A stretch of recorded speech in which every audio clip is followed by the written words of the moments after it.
Hi guys, എല്ലാവർക്കും നമസ്കാരമുണ്ട്. സുഖം എല്ലാവർക്കും. ഞാനിവിടെ സുഖമായിട്ടിരിക്കുന്നു. ഇന്ന് ഞാൻ പറയാൻ പോകുന്നത് ഒരു കിടിലൻ ആക്ഷൻ ത്രില്ലർ മൂവിയുടെ കഥയാണ്. മിഷൻ ഇമ്പോസിബിൾ ഫ്രാഞ്ചൈസിയെ കുറിച്ചിട്ട് എല്ലാവരും കേട്ടിട്ടുണ്ടാവല്ലോ. അതിന്റെ ഒന്നാം ഭാഗം കണ്ടിട്ടില്ലാത്തവർക്ക് വേണ്ടിയിട്ട് ഇതിനെക്കുറിച്ച് ഞാൻ ചെറിയൊരു ഇൻട്രോ പറയാം. അതായത് ഗവൺമെന്റിന്റെ തന്നെ ഒരു ഏജൻസിയാണ് ഇമ്പോസിബിൾ മിഷൻ ഫോഴ്സ്. അതിലൊരു ഏജന്റ് ആണ് ഈതൻ ഹണ്ട്. ആ കഥാപാത്രത്തെയാണ് ടോം ക്രൂസ് അവതരിപ്പിക്കുന്നത്. ഇവർക്ക് ഇങ്ങനെ വളരെ ഇമ്പോസിബിൾ ആയിട്ടുള്ള ചില മിഷൻസ് ഒക്കെ ഇടയ്ക്കിടയ്ക്ക് വരും. അതിനെ ലീഡ് ചെയ്യുന്നത് ഈ ഈതൻ ഹണ്ട് ആണ്. അവൻ എങ്ങനെയാണ് ആ മിഷൻസ് ഒക്കെ കംപ്ലീറ്റ് ചെയ്യുന്നത് എന്നൊക്കെയാണ് ഈ ഫ്രാഞ്ചൈസിയിലുള്ള ഓരോ സിനിമയിലും കാണിക്കുന്നത്. അപ്പോൾ മിഷൻ ഇമ്പോസിബിൾ 2 എന്ന സിനിമയിൽ ഈതൻ ഹണ്ടിന് കിട്ടിയിട്ടുള്ള ആ മിഷൻ എന്താണ് എന്ന് നമുക്ക് നോക്കാം. ഈ കഥയുടെ ആരംഭത്തിൽ കാണിക്കുന്നത് ബയോസൈറ്റ് എന്നു പേരുള്ള ഒരു ഫാർമസ്യൂട്ടിക്കൽസ് ആണ്. സിറ്റിയിലെ തന്നെ വളരെ വലിയൊരു ലാബാണത്. അവിടുത്തെ ഒരു സയന്റിസ്റ്റ് ആണ് ഡോക്ടർ വ്ളാഡിമിർ നെക്രോവിച്ച്. അയാൾ ഒരു വൈറസ് കണ്ടുപിടിച്ചിട്ടുണ്ട്. ശരിക്കും പറഞ്ഞാൽ അയാളുടെ ഇഷ്ടത്തിന് കണ്ടുപിടിച്ചതല്ല അത്. അയാളുടെ എംപ്ലോയറുടെ നിർദ്ദേശം അയാൾ ഉണ്ടാക്കിയെടുത്ത ഒരു ബയോ വെപ്പണാണത്. കൈമേറ എന്നാണ് അതിന്റെ പേര്. ആ വൈറസ് മാത്രമല്ല, അതിനൊരു ആന്റിവൈറസ് കൂടെ അവർ ഉണ്ടാക്കിയെടുത്തിട്ടുണ്ട്. ബെല്ലറോഫോൺ എന്നാണ് ആ ആന്റിവൈറസിന്റെ പേര്. ഇത് എന്തിനാണ് അവർ ഉണ്ടാക്കിയെടുത്തതെന്ന് വെച്ച് കഴിഞ്ഞാൽ ആ കമ്പനിയുടെ ഓണർ ഒരു പ്ലാൻ ഉണ്ടാക്കിയിട്ടുണ്ട്. അതായത് അവർക്ക് ആ ബെല്ലറോഫോൺ നല്ല രീതിയിൽ വിറ്റഴിക്കണം. പക്ഷെ അത് വിറ്റഴിക്കണം എന്നുണ്ടെങ്കിൽ ആളുകളുടെ ദേഹത്തേക്ക് ആ വൈറസ് പടരണം. ആ കൈമിറ എന്ന് പറയുന്ന വൈറസ് എത്രയും പെട്ടെന്ന് തന്നെ ആളുകളിലേക്ക് സ്പ്രെഡ് ചെയ്യാനാണ് അയാൾ തീരുമാനിച്ചിരിക്കുന്നത്. പക്ഷെ നമ്മുടെ ഡോക്ടർക്ക് അതിന് എതിർപ്പാണ്. അയാൾ ആ കാര്യം IMFനെ അറിയിച്ചിട്ടുണ്ട്. അതായത് 20 മണിക്കൂറിനുള്ളിൽ എനിക്ക് എന്റെ ലക്ഷ്യസ്ഥാനത്ത് എത്തണം, അല്ലാന്നുണ്ടെങ്കിൽ ഈ ലോകം തന്നെ വലിയൊരു ദുരന്തത്തിനായിരിക്കും സാക്ഷ്യം വഹിക്കുക എന്നാണ് അയാൾ IMFിലേക്ക് മെസ്സേജ് അയച്ചിരിക്കുന്നത്. ആ മെസ്സേജ് അയച്ചതിന് ശേഷം ആ ബെല്ലറോഫോൺ എടുത്ത് അയാൾ വളരെ ധൃതിയിൽ ആ ഫാർമസ്യൂട്ടിക്കൽസ് നിന്നും പുറത്തേക്ക് വരുന്നു. അങ്ങനെ അയാളുടെ ലക്ഷ്യസ്ഥാനത്തേക്കുള്ള യാത്രയിലാണ് അയാൾ അറിയിച്ചതുപോലെ IMFന്റെ ഏജന്റായ ഈതൻ ഹണ്ടും അയാളുടെ അടുത്തേക്ക് വന്നിട്ടുണ്ട്. ഈ ഈതൻ ഹണ്ട് ആരാണ്, അതുപോലെ IMF എന്താണ് എന്നുള്ള കാര്യങ്ങളൊക്കെ ഈ സീരീസിന്റെ ആദ്യത്തെ സിനിമയിലാണ് കാണിക്കുന്നത്. അതിൽ ഇതിനെക്കുറിച്ച് വിശദമായിട്ട് തന്നെ പറഞ്ഞിട്ടുണ്ട്. ആ സിനിമയുടെ എക്സ്പ്ലനേഷൻ നമ്മുടെ ചാനലിൽ ചെയ്തിട്ടുണ്ട്. അതൊന്ന് കണ്ടു കഴിഞ്ഞാൽ നിങ്ങൾക്ക് അതിനെക്കുറിച്ചുള്ള ഒരു ധാരണയൊക്കെ കിട്ടും. ഇനി വളരെ ചുരുക്കത്തിൽ IMF എന്താണെന്ന് പറയുകയാണെന്നുണ്ടെങ്കിൽ ഇമ്പോസിബിൾ മിഷൻ ഫോഴ്സ് എന്നാണ് അതിന്റെ എക്സ്പാൻഷൻ. ഗവൺമെന്റിന്റെ തന്നെ ഒരു സീക്രട്ട് ഏജൻസിയാണത്. അതിലൊരു ഏജന്റ് ആണ് ഈ ഈതൻ ഹണ്ട്. ഇങ്ങനെയുള്ള വളരെ ഡേഞ്ചറസ് ആയിട്ടുള്ള മിഷൻസിനൊക്കെ പോകുന്നത് ഈ ഈതൻ ഹണ്ട് ആണ്. ഇനി നമുക്ക് കഥയിലേക്ക് വരാം. അവർ രണ്ടുപേരും ആ ഫ്ലൈറ്റിൽ സംസാരിച്ചുകൊണ്ടിരിക്കുകയാണ്. ഡോക്ടർ വ്ളാഡിമിർ വളരെ ടെൻഷനിലാണ് ഇരിക്കുന്നത്. അത് മനസ്സിലാക്കിയത് കൊണ്ട് തന്നെ ഈതൻ ഓരോന്നൊക്കെ പറഞ്ഞ് അയാളെ സമാധാനിപ്പിച്ചുകൊണ്ടിരിക്കുകയാണ്. പക്ഷെ ലക്ഷ്യസ്ഥാനത്ത് എത്താതെ അയാൾക്കൊരു സമാധാനവും കിട്ടുന്നില്ല. അയാൾ പറയുന്നത് എന്താണെന്ന് വെച്ചാൽ ഈ കൈമേറ എന്ന് പറയുന്ന വൈറസ് ഒരാളുടെ ദേഹത്ത് കുത്തിവെച്ച് കഴിഞ്ഞ് 20 മിനിറ്റിനകം ഈ ബെല്ലറോഫോൺ എന്ന ആന്റിവൈറസ് കൊടുത്തിട്ടില്ല എന്നുണ്ടെങ്കിൽ പിന്നെ നമ്മൾ എന്ത് വിചാരിച്ചിട്ടും ഒന്നും ചെയ്യാൻ സാധിക്കത്തില്ല എന്നാണ്. അങ്ങനെ അവരുടെ ആ സംഭാഷണം തുടർന്നുകൊണ്ടിരിക്കുകയാണ്. ഈ സമയത്താണ് പൈലറ്റ് ഒരു ഇൻഫർമേഷൻ പറയുന്നത്. അതായത് ഫ്ലൈറ്റിന്റെ അകത്തെ വായുമർദ്ദം കുറഞ്ഞിട്ടുണ്ട്, അതുകൊണ്ട് എല്ലാവരും ഓക്സിജൻ മാസ്ക് വെക്കണം എന്നാണ് അയാൾ പറയുന്നത്. അങ്ങനെ ആ ഓക്സിജൻ മാസ്ക് ഒക്കെ പുറത്തേക്ക് വരുന്നു. അത് കണ്ട ഉടനെ തന്നെ ആളുകൾ എല്ലാവരും അത് സെറ്റ് ചെയ്യാൻ തുടങ്ങി. പക്ഷെ വളരെ പെട്ടെന്ന് തന്നെ ആളുകൾ ഓരോരുത്തരായിട്ട് ബോധം കിട്ടി വീഴാൻ തുടങ്ങി. അതൊക്കെ കണ്ട് ഒന്നും മനസ്സിലാകാതെ ഇരിക്കുകയാണ് ഡോക്ടർ. പെട്ടെന്നാണ് ഈതൻ അയാളുടെ കഴുത്തിനിട്ടൊരു ഇടി കൊടുക്കുന്നത്. ആ ഒറ്റയിടിയിൽ തന്നെ അയാളുടെ ബോധം പോവുകയും ചെയ്യുന്നു. അതിനുശേഷം അവൻ വേഗം തന്നെ ആ ബെല്ലറോഫോൺ അടങ്ങിയ ബാഗ് എടുക്കുന്നു. ശരിക്കും പറഞ്ഞാൽ ഇത് ഈതൻ ഹണ്ട് അല്ല, അയാളുടെ മുഖംമൂടി വെച്ച് വന്ന വില്ലനാണ് ഇയാൾ. ആ ബെല്ലറോഫോൺ അടിച്ചു മാറ്റാൻ വേണ്ടി അയാളും അയാളുടെ ടീമും നടത്തിയൊരു പ്ലാൻ ആയിരുന്നത്. അങ്ങനെ ആ സാധനം കൈ കിട്ടിയ ഉടനെ തന്നെ അയാൾ അയാളുടെ മുഖംമൂടി മാറ്റുന്നു. അങ്ങനെ അവരുടെ പ്ലാൻ എല്ലാം വർക്കൗട്ടായി. ഇനി എത്രയും പെട്ടെന്ന് അവർക്ക് അവിടെ നിന്ന് രക്ഷപ്പെടണം. വിമാനമാണെങ്കിൽ താഴേക്ക് കുതിച്ചുകൊണ്ടിരിക്കുകയാണ്. അതുകൊണ്ട് തന്നെ അവരെല്ലാവരും ചേർന്ന് ആ വിമാനത്തിന്റെ താഴെയുള്ള ഒരു ഡോറ് തുറന്ന് പെട്ടെന്ന് തന്നെ പുറത്തേക്ക് ചാടുന്നു. അങ്ങനെ കുറച്ചു സമയത്തിനുള്ളിൽ ആ വിമാനം നേരെ ചെന്ന് അവിടെയുള്ള ഒരു മലനിരയിൽ ഇടിച്ച് പൊട്ടിത്തെറിക്കുന്നു. അങ്ങനെ കുറച്ച് സമയങ്ങൾ കഴിഞ്ഞു. നമ്മുടെ ഒറിജിനൽ ഈതൻ ഹണ്ട് ഇപ്പോൾ അവന്റെ പ്രാക്ടീസിലാണ്. വളരെ ചെങ്കുത്തായ ഒരു മലനിര കയറിക്കൊണ്ടിരിക്കുകയാണ് അവൻ. അങ്ങനെ കുറെ സമയത്തെ അവന്റെ ട്രെയിനിങ്ങിന് ശേഷം അവൻ ആ മലയുടെ മുകളിലേക്ക് കയറുന്നു. ഈ സമയത്താണ് ഒരു ഹെലികോപ്റ്റർ അങ്ങോട്ട് വരുന്നത്. പെട്ടെന്ന് അതിനകത്തിരിക്കുന്ന ഒരാൾ അവന് നേരെ ഒരു മിസൈൽ അയക്കുന്നു. അത് അവന്റെ നേരെ പുറകിലാണ് വന്ന് തറയ്ക്കുന്നത്.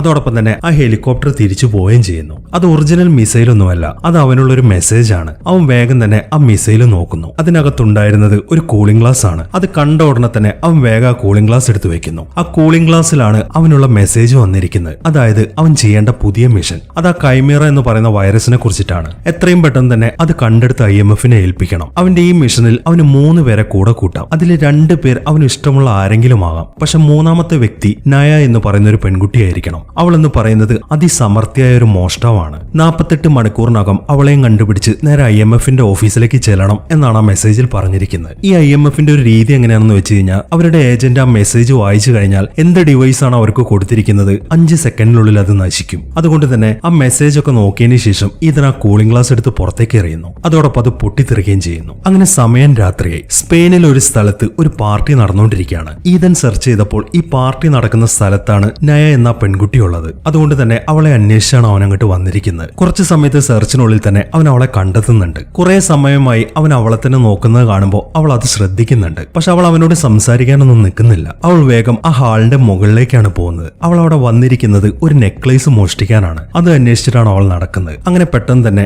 അവൾ ആ നെക്ലേസ് ഇരിക്കുന്ന സ്ഥലത്തേക്ക് ചെല്ലുന്നു. ആ വീടിന്റെ ഉടമസ്ഥന്റെ ബെഡ്റൂമിലെ ബാത്ടബിലാണ് അതിരിക്കുന്നത്. അവൾ വേഗം തന്നെ ആ സേഫ്റ്റി ലോക്കറൊക്കെ ഓപ്പൺ ആക്കുന്നു. ഈ സമയം ഈതനും അങ്ങോട്ട് ചെല്ലുന്നുണ്ട്. പക്ഷെ അധിക സമയം അവൾ അവനോട് സംസാരിച്ച് നിൽക്കുന്നില്ല. അവൾ പെട്ടെന്ന് തന്നെ അത് എടുക്കാനുള്ള ശ്രമത്തിലാണ്. അവൾ വേഗം തന്നെ ആ ബോക്സ് ഓപ്പൺ ആക്കി ആ മാല പുറത്തേക്ക് എടുക്കുന്നു. അതിനുശേഷം വേഗം തന്നെ അത് ഒളിപ്പിക്കുന്നു. അങ്ങനെ അവൾ ആ ബോക്സിന്റെ അടപ്പടയ്ക്കുമ്പോൾ പെട്ടെന്ന് അവിടെ അലാറം മുഴങ്ങുന്നു. അത് കേട്ട ഉടൻ തന്നെ അവിടുത്തെ സെക്യൂരിറ്റീസ് എല്ലാം അങ്ങോട്ട് ഓടി വരുന്നു. അവരെല്ലാവരും അങ്ങോട്ട് വന്ന് തോക്കും ചൂണ്ടി നിൽക്കുകയാണ്. ഈ സമയത്താണ് ആ വീടിന് ഉടമസ്ഥൻ അങ്ങോട്ട് വരുന്നത്. ഈ ഈതൻ അതിനകത്തേക്ക് കയറിയിരിക്കുന്നത് അവിടുത്തെ ഒരു സെക്യൂരിറ്റി ഏജന്റ് ആണെന്ന് പറഞ്ഞിട്ടാണ്. അതുകൊണ്ട് തന്നെ ഈതൻ അവിടെ നിൽക്കുന്നത് കാണുമ്പോൾ അയാൾ വേഗം ബാക്കിയുള്ളവരോടൊക്കെ തോക്ക് താഴെയിടാൻ പറയുന്നു. ഈ സമയം ഈതൻ സംസാരിക്കാൻ തുടങ്ങി. നിങ്ങൾ ആരും പേടിക്കണ്ട, ഇതെന്റെ അസിസ്റ്റന്റ് ആണ്. ഇവൾ ആ നെക്ലേസ് സേഫ് ആക്കി വെച്ചിട്ടുണ്ട് എന്നാണ് അവൻ പറയുന്നത്. അതിനുശേഷം അവൻ ആ നെക്ലേസ് അയാൾക്ക് തിരിച്ചു കൊടുക്കാൻ പറയുന്നു. അത് കേൾക്കുമ്പോൾ അവൾക്ക് മറ്റൊരു നിവർത്തിയുമില്ല. അതുകൊണ്ട് തന്നെ അവൾ വേഗം ആ നെക്ലേസ് തിരിച്ചു കൊടുക്കുന്നു. അങ്ങനെ കാര്യങ്ങളൊക്കെ സോൾവ് ആക്കിയതിനു ശേഷം അവർ പുറത്തേക്ക് ഇറങ്ങി നടക്കാൻ തുടങ്ങി. ഈ സമയം അവൻ ആരാണ് എന്താണെന്നൊക്കെ അവൾ ചോദിക്കുന്നുണ്ട്. പക്ഷെ അതിനെ കുറിച്ചിട്ടൊന്നും ഇതിന് പറയുന്നില്ല. അവൻ ഒരു കാര്യം മാത്രമാണ് പറയുന്നത്. അതായത് ആ അലാറം അടുപ്പിച്ചത് അവൻ തന്നെയാണ്. ഒരു ഡിവൈസ് അവന്റെ കയ്യിലിരിക്കുന്നുണ്ട്. അത് അവൻ അവൾക്ക് കാണിച്ചു കൊടുക്കുന്നു. അതായത് അവളുടെ ഇന്നത്തെ പ്ലാൻ എല്ലാം തകർത്തത് അവനാണ്. അതുകൊണ്ട് തന്നെ അവൾക്ക് ശരിക്കും ദേഷ്യമാണ് വരുന്നത്. ഇനി മേലാൽ എന്റെ മുന്നിൽ കണ്ടുപോയേക്കരുതെന്ന് പറഞ്ഞ് അവൾ വേഗം തന്നെ അവിടെ നിന്ന് പോകുന്നു. അങ്ങനെ പിറ്റേ ദിവസം രാവിലെയായി. നായ ഇപ്പോൾ അവളുടെ കാറിൽ പോയിക്കൊണ്ടിരിക്കുകയാണ്. ഈ സമയം ഈതനും അവളെ ഫോളോ ചെയ്ത് വരുന്നുണ്ട്. അത് മനസ്സിലാക്കുന്ന അവൾ വളരെ വേഗത്തിൽ വണ്ടി ഓടിക്കാൻ തുടങ്ങി. പക്ഷെ ഈതൻ വിട്ടുകൊടുക്കുന്നില്ല. അവനും അവളെ ഫോളോ ചെയ്ത് പോയിക്കൊണ്ടിരിക്കുകയാണ്. അങ്ങനെ അവർ തമ്മിൽ നല്ലൊരു അടിപൊളി റേസിംഗ് നടന്നുകൊണ്ടിരിക്കുകയാണ്. അങ്ങനെ കുറച്ച് സമയത്ത് ചേസിംഗിന് ശേഷം അവരുടെ വണ്ടികൾ തമ്മിൽ ഇടിച്ച് നയയുടെ കാറ് ഒരു കൊക്കയിലേക്ക് മറയാൻ തുടങ്ങി. അവളാണെന്നുണ്ടെങ്കിൽ വളരെ കഷ്ടപ്പെട്ട് അതിൽ തൂങ്ങി നിൽക്കുകയാണ്. ഈ സമയം ഈതൻ വേഗം തന്നെ അവളുടെ കാറിലേക്ക് കയറുന്നു. അതിനുശേഷം വളരെ പെട്ടെന്ന് തന്നെ അവളെ രക്ഷിക്കുന്നു. അവന്റെ ആ ഹീറോയിസം ഒക്കെ കണ്ട് അവൾ ശരിക്കും ഇംപ്രസ് ആയിട്ടുണ്ട്. അതുകൊണ്ട് തന്നെ ഇനി അവൻ എന്ത് പറഞ്ഞാലും അവൾ അതൊക്കെ കേൾക്കാൻ തയ്യാറാണ്. അങ്ങനെ IMFന്റെ ഡയറക്ടർ അറിയിച്ച പോലെ തന്നെ 48 മണിക്കൂറിനകം ഈതൻ അയാളെ കാണാൻ വേണ്ടി ഒരു സീക്രട്ടായ സ്ഥലത്തേക്ക് ചെല്ലുന്നു. അവിടെ എത്തിയതിനു ശേഷം അയാൾ കാര്യങ്ങളൊക്കെ വിശദീകരിക്കാൻ തുടങ്ങി. അയാൾ ആദ്യം കാണിച്ചു കൊടുക്കുന്നത് ആ ഡോക്ടർ വ്ളാഡിമിർ അയച്ച ആ വീഡിയോ മെസ്സേജ് ആണ്. ആ കൈമേറയെ കുറിച്ചൊക്കെ അയാൾ സംസാരിക്കുന്നതാണ് അതിലുള്ളത്. അതൊക്കെ കേട്ടുകൊണ്ടിരിക്കുകയാണ് ഈതൻ. ഈ സമയം അയാൾ വീണ്ടും സംസാരിക്കാൻ തുടങ്ങി. അയാളെ രക്ഷിക്കാൻ വേണ്ടി ഞങ്ങൾ ഒരു പ്ലെയിൻ അയാൾക്ക് വേണ്ടി അയച്ചിട്ടുണ്ടായിരുന്നു. അതിലാണ് അയാൾ കയറി പോകുന്നത്. പക്ഷെ ആ പ്ലെയിൻ തകർന്ന് അയാൾ മരിച്ചു പോകാൻ ഉണ്ടായത് അയാൾ പറയുന്നു. അത് കേൾക്കുമ്പോൾ എന്നെ കണ്ടെങ്കിൽ മാത്രമല്ലേ അയാൾ പ്ലെയിന് കയറുള്ളായിരുന്നു, പിന്നെ എന്തുകൊണ്ടായിരിക്കും അയാൾ പ്ലെയിന് കയറിയത് ഇതും ചോദിക്കുന്നു. അത് കേൾക്കുമ്പോൾ ആ ഡയറക്ടർ വീണ്ടും സംസാരിക്കാൻ തുടങ്ങി. നീ എവിടെയാണെന്ന് അറിയാത്തതുകൊണ്ട് നിനക്ക് പകരം നമ്മുടെ ഷോൺ ആംബ്രോസിനെയാണ് നിന്റെ വേഷവും ധരിപ്പിച്ച് ഞാൻ ആ പ്ലെയിനിലേക്ക് അയച്ചത്. നിനക്ക് പകരം നിന്റെ അപരനായിട്ട് അവൻ പലതവണ പോയിട്ടുണ്ടല്ലോ. എനിക്ക് തോന്നുന്നത് ഒരുപക്ഷെ അവനായിരിക്കും ഡോക്ടറുടെ കയ്യിലുള്ള ആ സാധനം അടിച്ചു മാറ്റി ആ പ്ലെയിൻ ക്രാഷ് ചെയ്തിരിക്കുന്നത്. അതുകൊണ്ട് നിന്റെ മിഷൻ എന്ന് പറയുന്നത് ആ കൈമേറ എവിടെയാണുള്ളത് എന്ന് കണ്ടുപിടിക്കുക എന്നുള്ളതാണ്. അതിന് നീ എത്രയും പെട്ടെന്ന് ആംബ്രോസിനെ തേടി കണ്ടുപിടിക്കണം. അവനെ കണ്ടെത്താനാണ് ആ നയയെ കൂടെ ചേർക്കാൻ നിന്നോട് ഞാൻ പറഞ്ഞത്. അവളൊരു മോഷ്ടാവായതുകൊണ്ട് മാത്രമല്ല അവന്റെ എക്സ് ഗേൾഫ്രണ്ട് ആണ് അവൾ. അതുകൊണ്ട് അവളെ ഒരു ഇരയാക്കി ഇട്ട് കഴിഞ്ഞാൽ അവൻ ഉറപ്പായിട്ട് അതിൽ കൊത്താൻ സാധ്യതയുണ്ട് എന്നൊക്കെയാണ് ആ ഡയറക്ടർ പറയുന്നത്. പെട്ടെന്ന് അയാൾ നയയുടെ ആ കാര്യം പറഞ്ഞപ്പോൾ ഈതൻ വേഗം അവിടെ നിന്ന് എഴുന്നേൽക്കുന്നു. അവളുമായിട്ട് പരിചയപ്പെട്ടിട്ട് 2 ദിവസമേ ആയിട്ടുള്ളൂ എങ്കിലും അവൻ അവളോടൊരു ഇഷ്ടമൊക്കെ തോന്നിയിട്ടുണ്ട്. അതുകൊണ്ട് തന്നെ ഈ മിഷന് അവളെ ഉൾപ്പെടുത്താൻ സാധിക്കത്തില്ല എന്നാണ് അവൻ പറയുന്നത്. അത് കേൾക്കുമ്പോൾ നമുക്ക് മറ്റൊരു വഴിയുമില്ല ഈതൻ, അതുകൊണ്ട് അവളെ ഉൾപ്പെടുത്തിയേ പറ്റൂ എന്നാണ് ഡയറക്ടർ പറയുന്നത്. അയാൾ അത്രയൊക്കെ നിർബന്ധം പിടിക്കുമ്പോൾ ഇതിന് പിന്നെ മറ്റൊരു വഴിയുമില്ല. അവൻ ഓക്കെ പറഞ്ഞ് വേഗം തന്നെ നയയുടെ അടുത്തേക്ക് ചെല്ലുന്നു. അങ്ങനെ അവളുടെ അടുത്തെത്തിയതിനു ശേഷം ഈ ഷോൺ ആംബ്രോസ് ചെയ്ത കാര്യങ്ങളൊക്കെ അവൻ അവളോട് പറയുന്നു. മാത്രമല്ല അയാൾ തകർത്ത് കളഞ്ഞ ആ വിമാനത്തിന്റെ ഫോട്ടോസും അവൻ അവളെ കാണിക്കുന്നുണ്ട്. അതൊക്കെ കാണുമ്പോൾ അവൾക്ക് ശരിക്കും സങ്കടം വരുന്നു. പക്ഷെ എന്തൊക്കെയാണെങ്കിലും അവന്റെ അടുത്തേക്ക് ഇനി തിരിച്ചു പോകാൻ പറ്റത്തില്ല എന്നാണ് അവൾ പറയുന്നത്. അത് കേൾക്കുന്ന ഈതനാണെന്നുണ്ടെങ്കിൽ അവളെ നിർബന്ധിക്കാൻ തുടങ്ങി. നീ ഒന്നുകൊണ്ടും പേടിക്കണ്ട, നിനക്കൊന്നും സംഭവിക്കത്തില്ല, നിന്നെ ഉറപ്പായിട്ട് ഞാൻ തിരിച്ചെടുത്തിരിക്കും എന്നൊക്കെ അവൻ പ്രോമിസ് ചെയ്യുന്നു. അതൊക്കെ കേൾക്കുമ്പോൾ അവൾ പോവാമെന്ന് സമ്മതിക്കുന്നു. പക്ഷെ മറ്റൊരു പ്രശ്നമുണ്ട്. അവർ തമ്മിൽ ഉടക്കി പിരിഞ്ഞിട്ട് കുറെ ദിവസങ്ങളായി. അതുകൊണ്ട് തന്നെ പെട്ടെന്ന് അവന്റെ അടുത്തേക്ക് ചെന്ന് കഴിഞ്ഞാൽ ഉറപ്പായിട്ട് അവൻ സംശയിക്കും. അതുകൊണ്ട് അവൻ എന്നെ കണ്ടെത്താൻ ശ്രമിക്കണം. അതിനുള്ളൊരു വഴിയാണ് നമ്മൾ കണ്ടെത്തേണ്ടത് എന്നാണ് അവൾ പറയുന്നത്. അത് കേൾക്കുമ്പോൾ അതോർത്ത് നീ വിഷമിക്കണ്ട, അവൻ ഉറപ്പായിട്ട് നിന്നെയും തേടി വരും. അതിനുള്ളൊരു വഴി എനിക്കറിയാം, അവൻ അവളെ നോക്കിക്കൊണ്ട് പറയുന്നു. അവന്റെ പ്ലാൻ എന്ന് പറയുന്നത് അവളെ ജയിലിൽ അടയ്ക്കുക എന്നുള്ളതാണ്. അതിനുശേഷം ആ വാർത്ത രാജ്യം മുഴുവൻ സ്പ്രെഡ് ചെയ്യും. ആ വിമാനം തകർന്നുകൊണ്ട് തന്നെ എന്തൊക്കെ വാർത്തകളാണ് പുറത്തേക്ക് വരുന്നത് എന്ന കാര്യം ആംബ്രോസ് തീർച്ചയായിട്ടും ചെക്ക് ചെയ്യുന്നുണ്ടാവും. അതിനിടയിൽ ഉറപ്പായിട്ടും അവൾ ജയിലിലായ കാര്യം അവൻ അറിയാൻ സാധിക്കും. അങ്ങനെ വരുമ്പോൾ എന്തായാലും അവൻ അവളെ പുറത്തിറക്കാൻ ശ്രമിച്ചിരിക്കും. അതാണ് ഈതൻ പ്ലാൻ ചെയ്തിരിക്കുന്നത്. അങ്ങനെ അവന്റെ പ്ലാൻ സക്സസ് ആയി. ആംബ്രോസ് ഇപ്പോൾ അവളെ ജയിലിൽ നിന്ന് പുറത്തേക്ക് ഇറക്കിയിരിക്കുകയാണ്.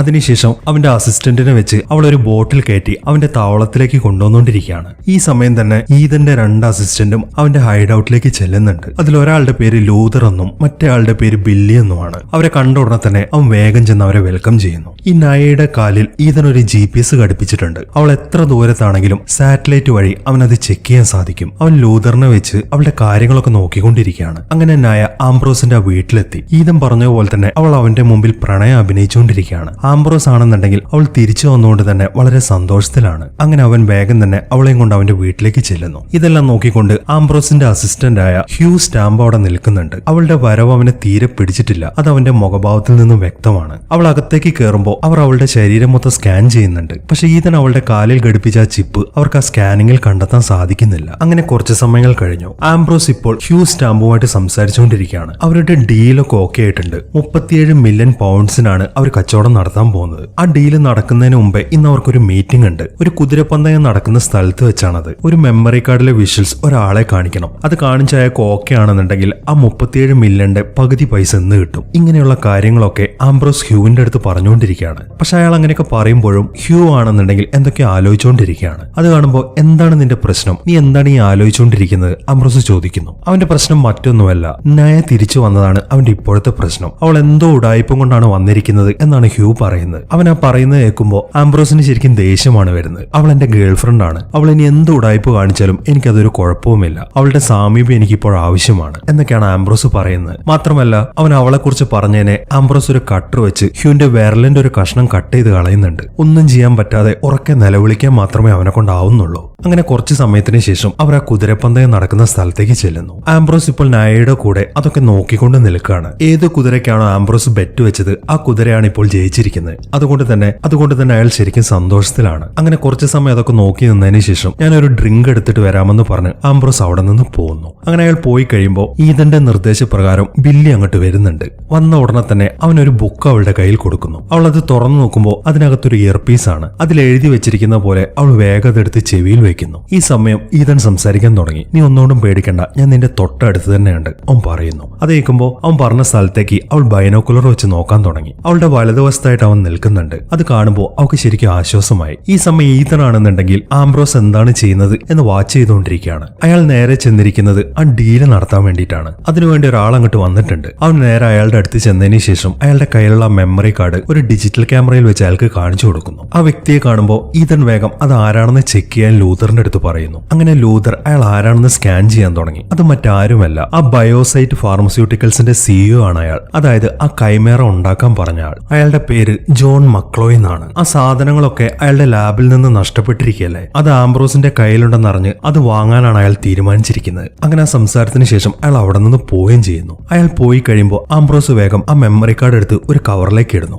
അതിനുശേഷം വേഗം തന്നെ അയാൾ അത് അയാളുടെ ഇടത്തെ പോക്കറ്റിൽ വെക്കുന്നു. ഇതൊക്കെ ഈതനും കൂട്ടരും ശ്രദ്ധിക്കുന്നുണ്ട്. അയാൾ ഏത് പോക്കറ്റിലാണ് ആ കവർ വെച്ചിരിക്കുന്നത് എന്ന് അവൻ നയയോട് പറയുന്നു. മാത്രമല്ല എങ്ങനെയെങ്കിലും അത് നൈസായിട്ട് അടിച്ചു മാറ്റണം എന്നൊരു നിർദ്ദേശം കൂടെ അവൻ അവൾക്ക് കൊടുക്കുന്നുണ്ട്. അവളാണെന്നുണ്ടെങ്കിൽ അതിന് ഓക്കെയും പറയുന്നു. അങ്ങനെ ആംബ്രോസ് അവളുടെ അടുത്തെത്തി. ഈ സമയം അവൾ വേഗം ചെന്ന് അവനെ കെട്ടിപ്പിടിക്കുന്നു. അതിനിടയിൽ അവൾ നൈസായിട്ട് അവന്റെ ഇടത്തെ പോക്കറ്റിൽ നിന്ന് ആ കവർ എടുക്കുന്നുണ്ട്. അങ്ങനെ ആ കവർ എടുത്തതിന് ശേഷം ഞാൻ അടുത്ത ബെറ്റ് വെച്ചിട്ട് വരാമെന്ന് പറഞ്ഞ് അവൾ വേഗം അവിടെ നിന്ന് നടക്കുന്നു. ഈതൻ അറിയിച്ചത് പ്രകാരം ആ കവർ അവന്റെ കയ്യിൽ കൊടുക്കാൻ വേണ്ടിയിട്ടാണ് അവൾ അവിടെ നിന്ന് പോകുന്നത്. അങ്ങനെ വളരെ പെട്ടെന്ന് തന്നെ അവൾ ഈതന്റെ അടുത്തെത്തി. അതിനുശേഷം ആ കവർ അവന് കൊടുക്കുകയും ചെയ്യുന്നു. അവൻ വേഗം ആ മെമ്മറി കാർഡ് എടുത്ത് ഒരു ഡിജിറ്റൽ ക്യാമറയിലിട്ട് അത് ചെക്ക് ചെയ്യാൻ തുടങ്ങി. ലൂതർ ആണെന്നുണ്ടെങ്കിൽ ആ ക്യാമറയിലുള്ള വിഷ്വൽസ് എല്ലാം അവന്റെ കമ്പ്യൂട്ടറിൽ കൂടെ നോക്കിക്കൊണ്ടിരിക്കുകയാണ്. അതിലെന്താണ് കാണുന്നതെന്ന് വെച്ച് കഴിഞ്ഞാൽ കൈമേറ എന്ന് പറയുന്ന വൈറസ് ഒരാളുടെ ശരീരത്തിലേക്ക് കയറി കഴിഞ്ഞാൽ ഉണ്ടാവുന്ന അവസ്ഥയാണ്. ആ ബയോസൈറ്റ് എന്നൊരു സ്ഥാപനത്തിലെ സയന്റിസ്റ്റ് ആയ ഗ്രാഡ്സ്കി എന്ന പേരിലുള്ള ഒരാളുടെ ശരീരത്തിലാണ് അവർ ആദ്യമായിട്ട് അത് പരീക്ഷിച്ചത്. അതിന്റെ വിഷ്വൽസ് ആണ് ഇപ്പോൾ കാണുന്നത്. അത് കുത്തിവെച്ചതിന് ശേഷം 20 മിനിറ്റിനുള്ളിൽ തന്നെ അയാളുടെ മുഴുവൻ ബ്ലഡ് സെൽസ് നശിച്ചു പോകുന്നു. അങ്ങനെ 20 മിനിറ്റിന് ശേഷമുള്ള അയാളുടെ അവസ്ഥയാണ് ഇപ്പോൾ സ്ക്രീനിൽ കാണുന്നത്. അതൊക്കെ കണ്ട്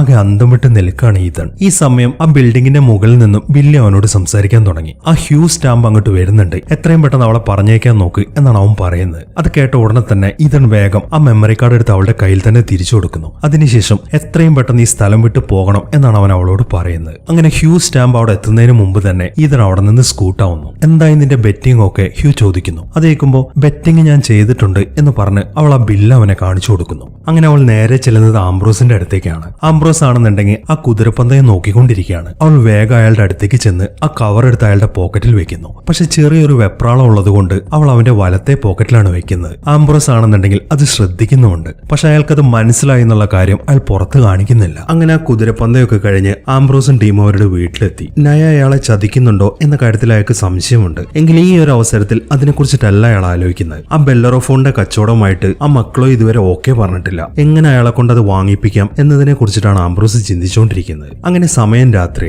മെക്ലോ ഇപ്പോൾ അയാളുടെ ലാബിൽ നിന്ന് പുറത്തേക്ക് വന്നുകൊണ്ടിരിക്കുകയാണ്. പുറത്തിറങ്ങിയ ഉടനെ തന്നെ വീട്ടിലേക്ക് പോകാൻ വേണ്ടി അയാൾ അയാളുടെ കാറിലേക്ക് കയറുന്നു. ആ യാത്രക്കിടയിലാണ് അയാൾ ഒരു കാര്യം ശ്രദ്ധിക്കുന്നത്. അവിടെ ഒരു ന്യൂസ് പേപ്പർ വെച്ചിട്ടുണ്ട്. അത് എടുത്തു നോക്കുമ്പോൾ അയാൾക്ക് ശരിക്കും അത്ഭുതമായി. അയാളുടെ മരണവാർത്തയാണ് അതിൽ കാണിച്ചിരിക്കുന്നത്. അതുകൊണ്ട് തന്നെ ഒന്നും മനസ്സിലാകാതിരിക്കുകയാണ് അയാൾ. ഈ സമയം ആ കാറിനകത്ത് മുഴുവൻ പുക നിറയാൻ തുടങ്ങി. അയാൾ എത്ര ശ്രമിച്ചിട്ടും ഒരു വാതിലും തുറക്കാൻ സാധിക്കുന്നില്ല. അങ്ങനെ ആ പുക ശ്വസിച്ച് അയാളുടെ ബോധം പോകുന്നു. ഇതേ സമയം നയയാണെന്നുണ്ടെങ്കിൽ ആ വീട്ടിൽ നിന്ന് രക്ഷപ്പെടാനുള്ള ശ്രമത്തിലാണ്. അവൾ ആരും കാണാതെ ആ വീട്ടിൽ നിന്ന് പുറത്തേക്ക് ഇറങ്ങുന്നു. അതിനുശേഷം പതുങ്ങി പുറത്തേക്കുള്ള വഴിയും നോക്കി നടക്കുകയാണ്. പെട്ടെന്നാണ് ഈതൻ അവളുടെ അടുത്തേക്ക് വരുന്നത്. ആദ്യം ഒന്ന് ഞെട്ടിപ്പോവെങ്കിലും ഈതനാണെന്ന് മനസ്സിലാകുമ്പോൾ അവൾക്ക് ആശ്വാസമായി. അവൾ വേഗം തന്നെ അവനെ കെട്ടിപ്പിടിക്കുന്നു. ഈ സമയം മക്ലോയാണെന്നുണ്ടെങ്കിൽ ഇപ്പോൾ ഒരു ഹോസ്പിറ്റലിലാണ്. അയാൾ ആരോ അവിടെ അഡ്മിറ്റ് ചെയ്തിട്ടുണ്ട്. അയാൾക്ക് ബോധം വരുമ്പോൾ ബെഡിൽ കിടക്കുന്ന അവസ്ഥയിലാണ് അയാൾ. അതുകൊണ്ട് തന്നെ എന്താണ് സംഭവിക്കുന്നത് എന്ന് അയാൾക്ക് മനസ്സിലാവുന്നില്ല. ഈ സമയത്താണ് അയാൾ തീരെ പ്രതീക്ഷിക്കാത്ത ഒരാൾ അയാളുടെ മുമ്പിലേക്ക് വരുന്നത്. അത് ആ മരിച്ചുപോയ ഡോക്ടർ വ്ളാഡിമിർ ആയിരുന്നു. നിങ്ങൾ മരിച്ചതല്ലേ, പിന്നെ എങ്ങനെയാണ് നിങ്ങൾ തിരിച്ചു വന്നത്? അയാൾ ചോദിക്കുന്നു. അതിന് അയാൾ ഒരു മറുപടി പറയുന്നില്ല.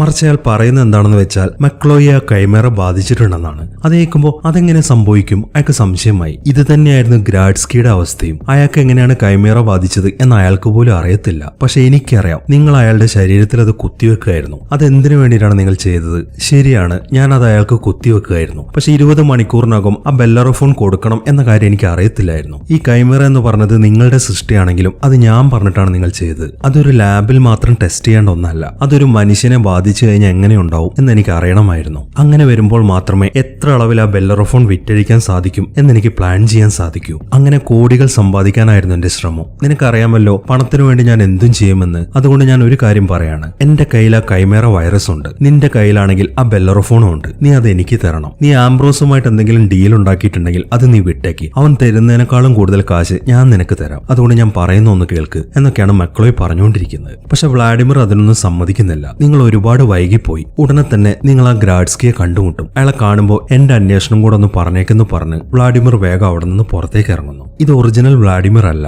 അയാൾ ശരിക്കും ആ വിമാനാപകടത്തിൽ മരിച്ചിട്ടുണ്ട്. ഇത് ഈതനാണ്. എന്താണ് അവരുടെ പ്ലാൻ എന്ന് അറിയാൻ വേണ്ടിയിട്ടുള്ള അവന്റെ ഒരു നാടകമായിരുന്നു അത്. അപ്പൊ പിന്നെ നയയുടെ അടുത്തുള്ളത് ആരാണ്? അത് ഈതനല്ലേ? അല്ല, അത് ഈതനല്ല, അത് ആംബ്രോസ് ആണ്. അവൾ തന്നെ ചതിക്കുന്നുണ്ടോന്ന് അറിയാൻ വേണ്ടി ഈതന്റെ വേഷം കെട്ടിയതാണ് അവൻ. അവളുടെ സംസാരത്തിൽ നിന്ന് അവൾ ഈതനും കൂടെ പ്ലാൻ ചെയ്തിട്ടാണ് അവൾ അങ്ങോട്ട് വന്നത് എന്ന കാര്യം അയാൾക്ക് മനസ്സിലായി. പക്ഷെ ഈ സമയത്ത് അയാൾ ആ ഫേസ് റിവീൽ ചെയ്യുന്നില്ല. ഈതൻ സംസാരിക്കുന്ന പോലെ തന്നെയാണ് അയാൾ സംസാരിക്കുന്നത്. നീ ഇവിടെ നിന്ന് പോകാനായിട്ടില്ല. നീ കുറച്ച് ദിവസങ്ങൾ കൂടെ അവന്റെ കൂടെ തന്നെ കാണണം. ഉറപ്പായിട്ടും നിന്നെ ഞാൻ രക്ഷിച്ചിരിക്കും എന്ന് പറഞ്ഞ് അയാൾ അവളെ പറഞ്ഞയക്കുന്നു. അവൾ പോയി കഴിയുമ്പോഴാണ് അയാൾ മുഖംമൂടി മാറ്റുന്നത്. അവൾ തന്നെ ചതിച്ചൊന്നും മനസ്സിലാക്കി ആകെ ദേഷ്യത്തിൽ നിൽക്കാണ് അയാൾ. അങ്ങനെ ഈതൻ അവന്റെ ടീമിന്റെ അടുത്തെത്തി. ആ മെക്ലോയുമായിട്ടുള്ള സംസാരത്തിൽ അവൻ ഒരു കാര്യം മനസ്സിലായിട്ടുണ്ട്. ആംബ്രോസിന്റെ കയ്യിൽ കൈമേറ എന്ന് പറയുന്ന വൈറസ് ഇല്ല, മറിച്ച് അതിന്റെ ആന്റിവൈറസ് മാത്രമേ ഉള്ളൂ. പക്ഷെ അവനൊരു സംശയം ബാക്കിയുണ്ട്. ഡോക്ടർ വ്ളാഡിമിർ അവിടെ നിന്ന് ഇറങ്ങുമ്പോൾ ആ വൈറസും കയ്യിൽ കരുതിയിട്ടുണ്ടായിരുന്നു എന്നാണ് പറഞ്ഞത്. പക്ഷെ അത് അയാളുടെ കയ്യിൽ ഉണ്ടായിരുന്നെങ്കിൽ അതും കൂടെ ആംബ്രോസിന് കിട്ടേണ്ടതായിരുന്നില്ലേ? പക്ഷെ എന്തുകൊണ്ടായിരിക്കും ആംബ്രോസിന് അത് കിട്ടാതിരുന്നത് എന്നൊരു സംശയമാണ് അവനുള്ളത്. ആ വൈറസ് ഇപ്പോഴും ആ ബയോസൈറ്റ് എന്ന ലാബിലുണ്ട്. അവിടെ കയറി അത് മുഴുവൻ നശിപ്പിച്ചു കഴിഞ്ഞാൽ പിന്നീട് ആംബ്രോസിന്റെ കയ്യിൽ ആ ബെല്ലറോഫോൺ മാത്രമായിരിക്കും. അത് ആന്റിവൈറസ് ആയതുകൊണ്ട് തന്നെ അത് വെച്ച് അവൻ ഒന്നും ചെയ്യാൻ സാധിക്കത്തില്ല. അതുകൊണ്ട് എത്രയും പെട്ടെന്ന് ആ ലാബിനകത്തേക്ക് ചെന്ന് അത് നശിപ്പിക്കാനാണ് അവർ പ്ലാൻ ചെയ്യുന്നത്. ഈ സമയം ആംബ്രോസിനോട് സംസാരിച്ചുകൊണ്ട് നിൽക്കുകയാണ് ഹ്യൂ. ഈതൻ മക്ലോയെ തട്ടിക്കൊണ്ടുപോയ കാര്യങ്ങളൊക്കെ ഹ്യൂ ആംബ്രോസിനോട് പറയുന്നുണ്ട്. അവന്റെ ലക്ഷ്യം ആ ബയോസൈറ്റിൽ ചെന്ന് ആ കൈമേറ നശിപ്പിക്കാനായിരിക്കും എന്നാണ് ഹ്യൂ പറയുന്നത്. അത് കേൾക്കുമ്പോൾ അതെന്തായാലും നന്നായി. അവൻ എങ്ങോട്ടാണ് പോകുന്നത് എന്ന കാര്യം നമുക്ക് മനസ്സിലായില്ലേ? ഇനി അവന്റെ കാര്യം അവിടെ വെച്ച് നമുക്ക് നോക്കാം. ആംബ്രോസ് മറുപടി പറയുന്നു. ഇതേ സമയം തന്റെ വണ്ടിക്കകത്ത് കിടക്കുകയാണ് മക്ലോയ്. അയാളുടെ വീട്ടിലെത്തിയതിനു ശേഷം ഡ്രൈവർ വിളിക്കുമ്പോഴാണ് അയാൾക്ക് ബോധം വരുന്നത്. ഇത്ര നേരം ഹോസ്പിറ്റലിൽ കിടന്ന അയാൾ എങ്ങനെയാണ് വീണ്ടും അയാളുടെ കാറിലെത്തിയത് എന്നൊക്കെ ആലോചിച്ച് ആകെ അന്തം വിട്ടിരിക്കുകയാണ് അയാൾ. അങ്ങനെ ഈതനും ടീമും എങ്ങനെയാണ് ആ ലാബിലേക്ക് കടക്കുക എന്ന കാര്യങ്ങളൊക്കെ പ്ലാൻ ചെയ്തുകൊണ്ടിരിക്കും. ചെയ്തുകൊണ്ടിരിക്കുകയാണ്. വളരെ വലിയൊരു ബിൽഡിംഗ് ആണത്. മാത്രമല്ല ഒരുപാട് സെക്യൂരിറ്റീസും അതിനുണ്ട്. ആ ബിൽഡിംഗിന്റെ 42ാമത്തെ നിലയിലാണ് ആ കൈമേറ എന്ന വൈറസ് ഇരിക്കുന്നത്. ഇതിന്റെ ഒരു സ്വഭാവം വെച്ച് നുഴഞ്ഞു കയറാനാണ് അവന് താല്പര്യം. അതുകൊണ്ട് തന്നെ മുകൾ ഭാഗം വഴി അകത്തേക്ക് കടക്കാനാണ് അവൻ തീരുമാനിച്ചിരിക്കുന്നത്. ഇതേ സമയം തന്നെ ആംബ്രോസും കൂട്ടരും മറ്റൊരു ചർച്ചയിലാണ്. എങ്ങനെ ഈതൻ അവിടെ വെച്ച് പണി കൊടുക്കാം എന്നതിനെ കുറിച്ചാണ് അവർ ചിന്തിക്കുന്നത്. ഈതന്റെ ഹിസ്റ്ററി നന്നായിട്ട് അറിയാവുന്നതുകൊണ്ട് തന്നെ അവൻ എങ്ങനെയായിരിക്കും അതിനകത്തേക്ക് കടക്കുക എന്നതിനെ കുറിച്ച് ആംബ്രോസിന് വ്യക്തമായിട്ട് അറിയാം. അതുകൊണ്ട് തന്നെ ഈതൻ എന്താണോ പ്ലാൻ ചെയ്യുന്നത് അതിനൊരു മറുപടിയാണ് ആംബ്രോസും പ്ലാൻ ചെയ്തുകൊണ്ടിരിക്കുന്നത്. അങ്ങനെ പ്ലാൻ പ്രകാരം ഒരു ഹെലികോപ്റ്ററിലാണ് അവർ ആ ബിൽഡിംഗിന്റെ അടുത്തേക്ക് ചെല്ലുന്നത്. അതിനുശേഷം ആ ഹെലികോപ്റ്ററിൽ ഘടിപ്പിച്ചിരിക്കുന്ന റോപ്പ് വഴി അവൻ ആ ബിൽഡിംഗിന്റെ മുകളിലൂടെ താഴേക്ക് ഇറങ്ങുന്നു. അങ്ങനെ പതുക്കെ പതുക്കെ അവൻ താഴെ എത്തി. അതിനുശേഷം പെട്ടെന്ന് തന്നെ അവൻ ആ കയറിൽ നിന്ന് താഴേക്ക് ചാടുന്നു. ആ കയറ് തിരിച്ചെടുക്കാൻ വെറും 20 സെക്കൻഡാണ് ബാക്കിയുള്ളത്. അതിനുള്ളിൽ അത് തിരിച്ചെടുത്തിട്ടില്ല എന്നുണ്ടെങ്കിൽ അവർ ഇറങ്ങിയ ഭാഗം അടഞ്ഞു പോകും. അതുകൊണ്ട് തന്നെ അവൻ ഇറങ്ങിയ ഉടനെ തന്നെ ആംബ്രോസ് ആ കയറ് തിരിച്ചെടുക്കുന്നു. ഇനി ഈതന് ചെയ്യാനുള്ളത് ആ വൈറസിന്റെ അടുത്തോട്ട് പോവാന്നുള്ളതാണ്. അതിനുവേണ്ടി അവിടെയുള്ള ഒരു ഗ്ലാസ് കട്ട് ചെയ്യണം. സൗണ്ട് വെളിയിൽ കേൾക്കാതിരിക്കാൻ വേണ്ടി അവിടുത്തെ ഒരു ജനറേറ്റർ ഓൺ ആക്കിയിട്ട് കാര്യങ്ങൾ ചെയ്യാനാണ് അവർ പ്ലാൻ ചെയ്തിരിക്കുന്നത്. ആ ജനറേറ്റർ ഓൺ ആയി കഴിഞ്ഞാൽ 8 മിനിറ്റ് സമയമാണ് അവർക്കുള്ളത്. ആ സമയത്ത് ഈതന് ബാക്കിയുള്ള ആരുമായിട്ടും കോണ്ടാക്ട് കിട്ടത്തില്ല. ഇങ്ങനെയുള്ള കാര്യങ്ങളൊക്കെ ലൂതർ അവന് പറഞ്ഞു കൊടുക്കുന്നുണ്ട്. അങ്ങനെ ലൂതർ വേഗം തന്നെ ജനറേറ്റർ ഓൺ ആക്കുന്നു. ഇനി മൊത്തത്തിൽ അവന്റെ മിഷൻ 8 മിനിറ്റ് സമയമാണ് അവന് ബാക്കിയുള്ളത്. അതുകൊണ്ട് തന്നെ അവൻ വേഗം ഗ്ലാസ് കട്ട് ചെയ്യാൻ തുടങ്ങി. വളരെ പെട്ടെന്ന് തന്നെ ഒരു ഗ്ലാസ് കട്ടർ ഉപയോഗിച്ച് അവൻ വട്ടത്തിൽ കട്ട് ചെയ്തെടുക്കുന്നു. അതിനുശേഷം ആ വൈറസിന്റെ റൂമിലേക്ക് കയറുന്നു. അങ്ങനെ അവിടെ എത്തിയതിനു ശേഷം അവൻ അവിടേക്ക് സെർച്ച് ചെയ്യാൻ തുടങ്ങി. 2 സ്ഥലത്താണ് ആ വൈറസ് ഉണ്ടായിരിക്കുക. ഒന്ന് അതിനെ വളർത്തുന്ന സ്ഥലത്തും ഒന്ന് അത് ടെസ്റ്റ് ചെയ്യുന്ന ലാബിലും. ആ 2 സ്ഥലവും നോക്കിയിട്ടാണ് അവനിപ്പോൾ നടക്കുന്നത്. ഇതേ സമയം തന്നെ ആംബ്രോസും ടീമും ആ ലാബിലേക്ക് പ്രവേശിച്ചിട്ടുണ്ട്. അവിടെ കുറെ സെക്യൂരിറ്റീസ് ഉണ്ട് എന്ന കാര്യം ഞാൻ നേരത്തെ പറഞ്ഞല്ലോ. അവരെല്ലാം കൊന്നു കളഞ്ഞിട്ടാണ് ആംബ്രോസും ടീമും അകത്തേക്ക് കയറുന്നത്. ഈ സമയം ലൂതർ ആണെന്നുണ്ടെങ്കിൽ ഈതനെ ട്രാക്ക് ചെയ്തുകൊണ്ടിരിക്കുകയാണ്. പെട്ടെന്നാണ് അവൻ മറ്റൊരു കാര്യം ശ്രദ്ധിക്കുന്നത്. നയയുടെ കാലിൽ ആ ചിപ്പ് ഉള്ളത് കൊണ്ട് തന്നെ അവളുടെ സാന്നിധ്യവും ലൂതറിന് കാണാൻ സാധിക്കുന്നുണ്ട്. അവൻ വേഗം തന്നെ ബില്ലിയെ വിളിക്കുന്നു. അതിനുശേഷം സംസാരിക്കാൻ തുടങ്ങി. നമ്മുടെ നയം ഈ ബിൽഡിങ്ങിന്റെ ഉള്ളിലേക്ക് വന്നിട്ടുണ്ട്. അവൾ എന്തായാലും ഒറ്റയ്ക്ക് വരാൻ സാധ്യതയില്ല. ഉറപ്പായിട്ടും ആംബ്രോസ് ആയിരിക്കും അവളെ അങ്ങോട്ട് കൊണ്ടുവന്നിരിക്കുന്നത്. അതിനർത്ഥം അവനും ടീമും ഈതന്റെ അടുത്തേക്കാണ് പോയിക്കൊണ്ടിരിക്കുന്നത്. ഇനി ഒരു 5 മിനിറ്റ് സമയത്തേക്ക് എനിക്ക് ഈതനുമായിട്ട് കോണ്ടാക്ട് ചെയ്യാൻ സാധിക്കത്തില്ല. അതുകൊണ്ട് നീ എന്തെങ്കിലുമൊക്കെ ചെയ്യ് എന്നാണ് ലൂതർ ബില്ലിയോട് പറയുന്നത്. അങ്ങനെ ഈതൻ ആ വൈറസ് ഇരിക്കുന്ന റൂം കണ്ടുപിടിക്കുന്നു. അവൻ ആദ്യം ആ വൈറസിനെ വളർത്തുന്ന സ്ഥലത്തേക്കാണ് ചെല്ലുന്നത്. അത് കണ്ടെത്തിയ ഉടനെ തന്നെ അവൻ അത് നശിപ്പിച്ച് കളയുന്നു. അങ്ങനെ ആ വൈറസ് പൂർണ്ണമായിട്ട് നശിച്ചെന്ന് ഉറപ്പാവുമ്പോൾ അവൻ വേഗം അത് കുത്തിവെക്കുന്ന റൂമിലേക്ക് ചെല്ലുന്നു. 3 ഗണ്ണിലായിട്ടാണ് അവിടെ വൈറസ് സ്റ്റോർ ചെയ്തിരിക്കുന്നത്. അവൻ അതിൽ ഓരോന്നെടുത്ത് നശിപ്പിക്കാൻ തുടങ്ങി. ഈ ഒരു അവസരത്തിലാണ് അവന് നേരത്തെ തോന്നിയ സംശയത്തിന്റെ ഉത്തരം അവന് കിട്ടുന്നത്. അതായത് എങ്ങനെയാണ് ഡോക്ടർ വ്ളാഡിമിർ ആ വൈറസുമായിട്ട് യാത്ര ചെയ്തതെന്ന്. അയാൾ അത് കയ്യിൽ കരുതിയത് സ്വന്തം ശരീരത്തിൽ കുത്തിവെച്ചിട്ടാണ്. അങ്ങനെ 2 ഗണ്ണും നശിപ്പിച്ചതിന് ശേഷം അവൻ 3ാമത്തെ ഗണ്ണും നശിപ്പിക്കാൻ തുടങ്ങുമ്പോഴാണ് പെട്ടെന്ന് ആംബ്രോസും ടീമും അങ്ങോട്ട് വരുന്നത്. അങ്ങോട്ട് വന്ന ഉടനെ തന്നെ അവർ തുരുതുരാ വെടിവെക്കാൻ തുടങ്ങി. അതിൽപ്പെട്ട് ഈതന്റെ കയ്യിൽ നിന്ന് ആ ഗണ്ണ് തെറിച്ചു പോകുന്നു. മാത്രമല്ല ആ ലാബ് മൊത്തം തകർന്നുകൊണ്ടിരിക്കുകയാണ്. ഈതനാണെന്നുണ്ടെങ്കിൽ വളരെ കഷ്ടപ്പെട്ട് ആ വെടിവെപ്പിൽ നിന്നൊക്കെ ഒഴിഞ്ഞു മാറിക്കൊണ്ടിരിക്കുകയാണ്. ഈ സമയവും ലൂതർ അയാളുടെ വാനിൽ തന്നെയാണ്. പെട്ടെന്നാണ് മറ്റൊരാൾ അങ്ങോട്ട് വരുന്നത്. അയാൾ വന്ന ഉടനെ തന്നെ ആ വാനിന്റെ അടിയിൽ ഒരു ബോംബ് സെറ്റ് ചെയ്യുന്നു. അതിനുശേഷം വേഗം തന്നെ അവിടെ നിന്ന് പോകുന്നു. പെട്ടെന്ന് എന്തോ സംശയം തോന്നുന്ന ലൂതർ ആ കണ്ണാടിയിൽ നോക്കുമ്പോഴാണ് അയാൾ ആ ബോംബ് കാണുന്നത്. അത് പൊട്ടാൻ ഇനി അധികം സമയമില്ല. അതുകൊണ്ട് തന്നെ അയാൾ പെട്ടെന്ന് അവിടെ നിന്ന് ലാപ്ടോപ്പ് ഒക്കെ എടുക്കാൻ തുടങ്ങി. അങ്ങനെ അതൊക്കെ എടുത്തതിന് ശേഷം അയാൾ പുറത്തേക്ക് ഇറങ്ങുമ്പോഴേക്കും പെട്ടെന്ന് ആ ബോംബ് ബ്ലാസ്റ്റ് ആവുന്നു. ഈ സമയവും ആ ലാബിനകത്ത് വെടിവെപ്പ് നടന്നുകൊണ്ടിരിക്കുകയാണ്. ഈതനാണെങ്കിൽ അവനെ കൊണ്ടാവുന്ന വിധത്തിൽ ആ ഗണ്ണെടുക്കാൻ ശ്രമിക്കുന്നുണ്ട്. പക്ഷെ നല്ല രീതിയിലുള്ള വെടിവെപ്പ് ആയതുകൊണ്ട് തന്നെ അവനെ കൊണ്ട് അത് എടുക്കാൻ സാധിക്കുന്നില്ല. അങ്ങനെ കുറെ സമയത്ത് വെടിവെപ്പിന് ശേഷം അത് നിർത്താൻ ആംബ്രോസ് ഉറക്കെ വിളിച്ചു പറയുന്നു. ആ ഗണ്ണ് ഇപ്പോൾ കിടക്കുന്നത് ആംബ്രോസിന്റെ ഈതന്റെയും നടുക്കാണ്. 2 പേരുടെ കയ്യിലും തോക്കുള്ളത് കൊണ്ട് തന്നെ അവർക്ക് അത് അങ്ങോട്ട് ചെന്ന് എടുക്കാൻ സാധിക്കുന്നില്ല. ഈ സമയത്താണ് ആംബ്രോസ് അവന്റെ പ്ലാൻ ബി എടുക്കുന്നത്. അതിനു വേണ്ടിയിട്ടാണ് അയാൾ നയയെ അങ്ങോട്ട് കൊണ്ടുവന്നിരിക്കുന്നത്. അയാൾ നയയെ വിളിച്ച് വേഗം ചെന്ന് ആ വൈറസിന്റെ ഗണ്ണെടുക്കാൻ പറയുന്നു. അതനുസരിക്കാന്നല്ലാതെ അവർക്ക് മറ്റൊരു നിവൃത്തിയുമില്ല. നയ അങ്ങോട്ട് വരുമ്പോ ഈതനാണെങ്കിൽ ഇമോഷണലി ഡൗൺ ആയിരിക്കുകയാണ്. ഒരടി മുന്നോട്ട് വെച്ച് കഴിഞ്ഞാൽ ഇവളെ കൊന്നുകളയും എന്നാണ് ആംബ്രോസ് പറയുന്നത്. അതുകൊണ്ട് തന്നെ ഈതൻ അനങ്ങാതെ അവിടെ തന്നെ ഇരിക്കുകയാണ്. അങ്ങനെ നയ വേഗം അതിന്റെ അടുത്തേക്ക് വന്ന് വേഗം തന്നെ ആ ഗണ്ണ് കയ്യിലെടുക്കുന്നു. പക്ഷെ ആംബ്രോസ് പ്രതീക്ഷിച്ച പോലെ അവൾ അത് ആംബ്രോസിന് കൊടുക്കുന്നില്ല. ഈതനും കൊടുക്കുന്നില്ല. ആരും പ്രതീക്ഷിക്കാത്തൊരു കാര്യമാണ് അവൾ ചെയ്യുന്നത്. അവൾ ആ വൈറസ് എടുത്ത് സ്വന്തം ശരീരത്തിൽ കുത്തിവെക്കുന്നു. അതൊരു ബ്രില്യന്റ് പ്ലാൻ ആയിരുന്നു. അത് കുത്തിവെച്ചതിന് ശേഷം അവൾ ആംബ്രോസിനോട് സംസാരിക്കാൻ തുടങ്ങി. ഇനി നിനക്ക് എന്നെ കൊല്ലാൻ ധൈര്യമുണ്ടോ? എന്റെ ഇപ്പോഴത്തെ വില 27 മില്യൺ പൗണ്ടാണ്. നിനക്ക് ധൈര്യം ഉണ്ടെങ്കിൽ എന്നെ ഒന്ന് കൊന്നു കാണിക്കി എന്നൊക്കെ പറഞ്ഞ് അവൾ ആംബ്രോസിനെ വെല്ലുവിളിക്കുകയാണ്. പക്ഷെ ആംബ്രോസിനാണെങ്കിൽ ഒന്നും ചെയ്യാൻ നിവർത്തിയില്ല. പെട്ടെന്നാണ് ഈതൻ മറ്റൊരു കാര്യം ചെയ്യുന്നത്. അവൻ അവിടെ ഒരു ബോംബ് ഓൾറെഡി സെറ്റ് ചെയ്ത് വെച്ചിട്ടുണ്ട്. അവൻ അത് ബ്ലാസ്റ്റ് ചെയ്ത് കളയുന്നു. അതിനിടയിൽ അവൻ പെട്ടെന്ന് തന്നെ നയെ അവിടെ നിന്ന് പിടിച്ചു മാറ്റുകയും ചെയ്യുന്നുണ്ട്. അങ്ങനെ അത് ബ്ലാസ്റ്റ് ചെയ്യുമ്പോൾ ആ ലാബ് മൊത്തം അലാറടിക്കാൻ തുടങ്ങി. കുറെ സെക്യൂരിറ്റികൾ അങ്ങോട്ട് ഓടി വരുന്നുണ്ട്. വന്ന ഉടനെ തന്നെ അവരും അവിടേക്ക് വെടിവെച്ചുകൊണ്ടിരിക്കുകയാണ്. ഈ സമയം നയ ഈതനോട് സംസാരിക്കാൻ തുടങ്ങി. എന്നെ കൊണ്ട് ഇനി ഒന്നും ചെയ്യാൻ സാധിക്കത്തില്ല. ഈ വൈറസ് സ്പ്രെഡ് ആവണ്ടെന്നുണ്ടെങ്കിൽ എത്രയും പെട്ടെന്ന് എന്നെ കൊല്ലുന്നതാണ് നിനക്ക് നല്ലത് എന്നാണ് അവൾ പറയുന്നത്. പക്ഷെ ഈതൻ അതിന് സമ്മതിക്കുന്നില്ല. നിനക്ക് ഇനി 20 മണിക്കൂർ ബാക്കിയുണ്ട്. അതിനുള്ളിൽ എവിടെയാണെങ്കിലും ആ ബെല്ലറഫോൺ കണ്ടുപിടിച്ച് ഞാൻ നിനക്ക് തന്നിരിക്കും എന്ന് പറഞ്ഞതിന് ശേഷം അവിടെ ബ്ലാസ്റ്റ് ചെയ്ത് അവൻ പെട്ടെന്ന് താഴേക്ക് ചാടി അവിടെ നിന്ന് എസ്കേപ്പ് ആവുന്നു. അതൊക്കെ കണ്ട് ആകെ നിരാശയിൽ നിൽക്കാണ് ആംബ്രോസ്. അങ്ങനെ പിറ്റേ ദിവസം തന്നെ ആംബ്രോസ് നേരെ പോകുന്നത് ആ മെക്ലോയെ കാണാൻ വേണ്ടിയിട്ടാണ്. നയയുടെ ദേഹത്ത് നിന്നും അയാൾ ബ്ലഡ് സാമ്പിൾ എടുത്തിട്ടുണ്ട്. അതുകൊണ്ട് തന്നെ ആ വൈറസും ആന്റിവൈറസും ഇപ്പോൾ അയാളുടെ കയ്യിലാണ്. അത് മെക്ലോയ്ക്ക് കൊടുത്ത് ആ ഡീൽ ഉറപ്പിക്കാനാണ് അയാൾ അങ്ങോട്ട് പോകുന്നത്. അവന്റെ പ്ലാൻ എന്താണ് എന്ന് ഈതനും മനസ്സിലായിട്ടുണ്ട്. അതുകൊണ്ട് തന്നെ ഈതനും അയാളുടെ വീട്ടിലേക്ക് കയറിക്കൊണ്ടിരിക്കുകയാണ്. അവിടെ കുറെ കാവൽക്കാർ നിൽക്കുന്നുണ്ട്. അവരെ ഓരോരുത്തരായി ഇടിച്ചിട്ട് ഈതൻ അകത്തേക്ക് കയറുന്നു. അങ്ങനെ ആംബ്രോസ് മക്ലോയുടെ അടുത്തെത്തി. അതിനുശേഷം അവന്റെ കയ്യിലുള്ള 2 സാമ്പിൾസും കൊടുക്കുന്നു. മക്ലോയെ ആണെന്നുണ്ടെങ്കിൽ അത് അയാളുടെ അസിസ്റ്റന്റിനെ വെച്ച് ചെക്ക് ചെയ്യിക്കുന്നു. ആ ചെക്കിങ്ങിൽ ആംബ്രോസ് പറയുന്നതൊക്കെ കറക്റ്റ് ആണ് എന്ന് അവർക്ക് മനസ്സിലായി. അതുകൊണ്ട് തന്നെ അവർ ഡീൽ സംസാരിക്കാൻ തുടങ്ങി. പക്ഷെ ഈ ഒരു അവസരത്തിൽ ആംബ്രോസ് അവന്റെ വാക്ക് മാറ്റുന്നുണ്ട്.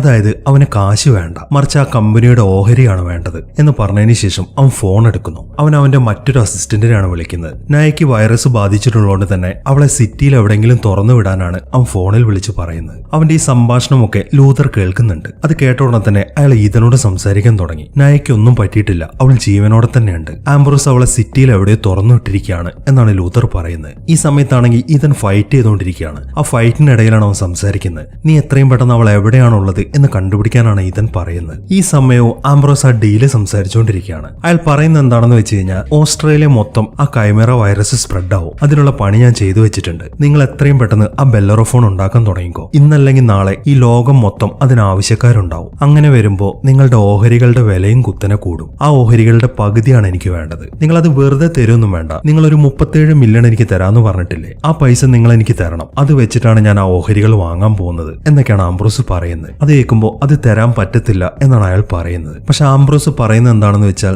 നിങ്ങൾക്ക് കോടീശ്വരനാകണം എന്നുണ്ടെങ്കിൽ ആ ഓഹരികൾ എനിക്ക് തന്നേ പറ്റൂ. നിങ്ങൾ തന്നില്ലെങ്കിൽ ഞാൻ ഉറപ്പായിട്ടും മറ്റ് കമ്പനികളുമായിട്ട് ഒരു ഡീൽ ഉണ്ടാക്കും. അതുകൊണ്ട് എന്താണ് വേണ്ടതെന്ന് ആലോചിച്ചിട്ട് തീരുമാനമെടുത്താൽ മതി എന്നാണ് ആംബ്രോസ് പറയുന്നത്. ഈ സമയത്താണ് ഈതൻ അങ്ങോട്ട് വരുന്നത്. അങ്ങോട്ട് വന്ന ഉടനെ തന്നെ അവർ നിൽക്കുന്ന റൂമിന്റെ വാതിലിന്റെ അടുത്തേക്ക് അവനൊരു ബോംബ് എറിയുന്നു. അതിനുശേഷം അവിടെ മൊത്തം ബ്ലാസ്റ്റ് ചെയ്ത് കളയുന്നു. അത് കണ്ട് ആകെ അന്തം വിട്ട് നിൽക്കാണ് എല്ലാവരും. ഈ സമയം ഈതൻ അതിലെ ക്രോസ് ചെയ്ത് പോകുന്നുണ്ട്. ആംബ്രോസിനെ കാണിക്കാൻ വേണ്ടിയിട്ട് തന്നെയാണ് അവൻ അതിലെ പോയത്. ഈതൻ അങ്ങോട്ട് വന്നിട്ടുണ്ടെന്ന് കാണുമ്പോൾ തന്നെ ആംബ്രോസ് ബാക്കിയുള്ളവരോട് പെട്ടെന്ന് തന്നെ അവനെ പോയി പിടിക്കാൻ പറയുന്നു. അത് കേട്ട ഉടനെ തന്നെ ഹ്യൂവും കൂട്ടരും ഈതനെ പിടിക്കാൻ വേണ്ടി പുറത്തേക്ക് പോകുന്നു. അങ്ങനെ നിവർത്തിയില്ലാതെ മക്കളൊക്കെ ആ ഡീലിന് ഓക്കെ പറയേണ്ടി വരുന്നു. അയാളുടെ നിർദ്ദേശപ്രകാരം അയാളുടെ അസിസ്റ്റന്റ് ആ 37 മില്യൺ പൗണ്ട്സ് ആംബ്രോസിന്റെ അക്കൗണ്ടിലേക്ക് ട്രാൻസ്ഫർ ചെയ്യാൻ തുടങ്ങി. ഈ സമയം ഹ്യൂവും കൂട്ടരും ഈതനെ അന്വേഷിച്ചുകൊണ്ട് നടക്കുകയാണ്. കുറച്ച് സമയത്തെ സെർച്ചിന് ശേഷം ഹ്യൂ അവനെ കണ്ടെത്തുന്നു. അതിനുശേഷം അവർ തമ്മിൽ ഫൈറ്റ് ചെയ്യാൻ തുടങ്ങി. പെട്ടെന്നാണ് ഹ്യൂ അവന് നേരെ തോക്കുകയുണ്ടെന്ന്. അതുകൊണ്ട് തന്നെ ഈതനാണെങ്കിൽ അനങ്ങാതെ നിൽക്കുകയാണ്. പക്ഷെ അവന്റെ കയ്യിൽ ഒരു ഗ്രനേഡ് ഉണ്ട്. പെട്ടെന്ന് അവൻ ആ ഗ്രനേഡ് ഓപ്പണാക്കി താഴേക്ക് ഇടുന്നു. അതിനുശേഷം ഹ്യൂവുമായിട്ട് ഫൈറ്റ് ചെയ്യാൻ തുടങ്ങി.